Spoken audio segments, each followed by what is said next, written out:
மைசன் இதான் உன் தங்கச்சி. டேய் தகப்பா, இது நியாயமா? உனக்கு அடுக்குமாடா?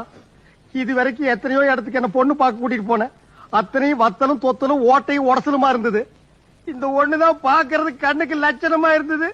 எனக்கு கிடைக்குங்கிற நிம்மதியா இருந்தேன். அதையும் என் தங்கச்சின்னு சொல்லி என் தலையில கள்ளத்துக்கு போட்டியா? நாம என்னப்பா செய்யறது? நாம ஒண்ணு நினைச்சா தெய்வம் ஒண்ணு நினைக்குது. தெய்வம் நினைக்கிறது இருக்கட்டும்டா. நீ ஏன்டா நினைச்ச 20 வருஷத்துக்கு அப்புறம் இந்த மூஞ்சிக்கு எதுக்குடா பிளாஷ்பேக்? என்னப்பா செய்யறது? விதி விளையாடுச்சுப்பா. நாயே, நீ விளையாண்டு போட்டு விதி மேல ஏன்டா பழி போடுற? உன்னை அப்படியே குத்துறா. நீ வீட்டுக்கு வா, உன்னை நான் பேசிக்கிறேன். யாரா அவன்? இவ்வளவு அமளிதுமளி இங்க நடந்துட்டு இருக்கு. டம்மியா உட்கார்ந்து ஒருத்தர் மிச்சம் தின்னுட்டு இருக்கான். என்ற மகளுக்கு இன்சியல் பிரச்சனை வந்துடக்கூடாதுன்னு நான் தான் கண்ணு 20 வருஷமா சோறு போட்டு வளர்த்திட்டு இருக்கிறேன். ஐயோ, நல்ல குடும்பம், நல்ல மதர். இன்சியல் பிரச்சனை அவன் கவனிச்சுக்கிட்டோம். ஃபேமிலி பிரச்சனை நீ சமாளிச்சுக்க. நான் வர்றேன். அண்ணா, ஐயோ.